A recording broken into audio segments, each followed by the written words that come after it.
వంట చేయడానికి ఎక్కువ టైం లేనప్పుడు డెఫినెట్గా ఇది ట్రై చేయండి. మనం చేసుకునేది హెల్తీగా ఉండాలి, అట్ ది సేమ్ టైం టేస్టీగా ఉండాలి. మీరు పప్పు లవర్ అయితే డెఫినెట్గా ఇది ట్రై చేయండి. నేను కూడా స్టార్టింగ్ విన్నప్పుడు ఏంటి తింటారా, వండుకుంటారా మినపప్పు అని అనుకున్నాను. ఈ రెసిపీ మా ఇంట్లో నేను ట్రై చేసిన తర్వాతే ఈ వీడియో మీ వరకు వచ్చిందనమాట. నాకు టేస్టీగా అనిపించింది, అందుకోసం నేను షేర్ చేస్తున్నాను. మీరు కూడా డెఫినెట్గా ట్రై చేయండి. ఒక పావు గ్లాసు మినపప్పు తీసుకొని ఇలా గోల్డెన్ బ్రౌన్ వచ్చినంత వరకు రోస్ట్ చేసుకోవాలి. కొలత ఏంటంటే ఒక గ్లాస్ మినపప్పుకి 2 గ్లాసులు వాటర్ యాడ్ చేసుకోవాలి. మంటని లో ఫ్లేమ్ లో పెట్టుకొని ఒక 10 నిమిషాల పాటు వేపుకుంటే గోల్డెన్ బ్రౌన్ వచ్చేస్తే ఇప్పుడు ఇందులో వాటర్ని యాడ్ చేయాలి. ఇందులో మనం కారం అలాంటివి ఏమి వేయో, ఓన్లీ పచ్చిమిర్చి, నెయ్యి లేదంటే ఆయిల్ని యాడ్ చేస్తాం.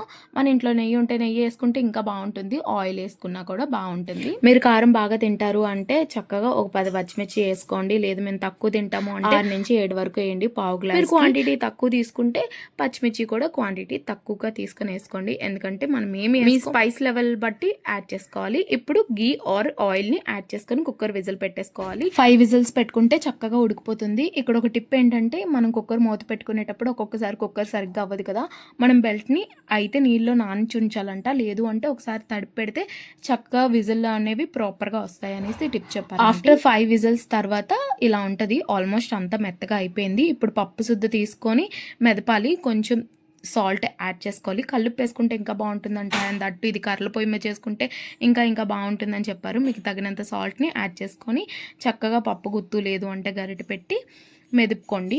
అండ్ ఇప్పుడు మళ్ళీ ఇందులో వాటర్ని యాడ్ చేయాలి. ఇదంతా బాగా మెదిపి వాటర్ని యాడ్ చేసి ఉండలు లేకుండా చక్కగా కలపాలి, లేకపోతే ఉండలు కట్టేస్తాయంట.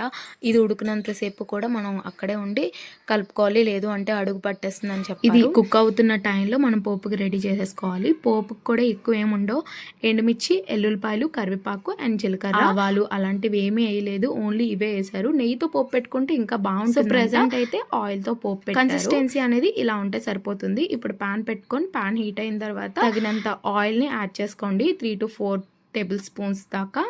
స్టార్టింగ్ అయితే ఎల్లుల్లిపాయలు వేసుకోవాలి. ఎల్లుల్లిపాయలు వేసుకొని గోల్డెన్ బ్రౌన్ వచ్చినంత వరకు వాటిని మనం ఫ్రై చేయాలి. ఈ మినపప్పుకి అయితే మెయిన్ పోపే అని చెప్పారు ఆంటీ, అయితే డెఫినెట్గా మీరు ట్రై చేయండి. నేను ట్రై చేసిన తర్వాత ఈ వీడియో మీకు షేర్ చేస్తున్నాను. నెక్స్ట్ ఎండుమిర్చి, జీలకర్ర యాడ్ చేసుకోవాలి. ఎండుమిర్చి వేగిన తర్వాత జీలకర్రని యాడ్ చేసుకోండి. జీలకర్ర లైట్గా వేగిన తర్వాత కరివేపాకుని యాడ్ చేసుకోవాలి. అంతే, పోపు చాలా సింపుల్. పోపు వేగిన తర్వాత పప్పు ఆల్రెడీ బాయిల్ చేసి ఉంచుకున్నాం కదా, అది ఇందులో యాడ్ చేసేసుకొని వెంటనే మూత పెట్టేసుకోండి. ఈ రెసిపీ ఎలా ఉందో మీరు ట్రై చేసి కమెంట్ చేయండి. ఇలాంటి మోర్ ఇంట్రెస్టింగ్ వీడియోస్ కోసం మన ఛానల్ అయితే సబ్స్క్రైబ్ చేయండి. Please do like, share, comment and subscribe to Santoshi vlogs #తెలుగుగా. Follow for more. బాయ్.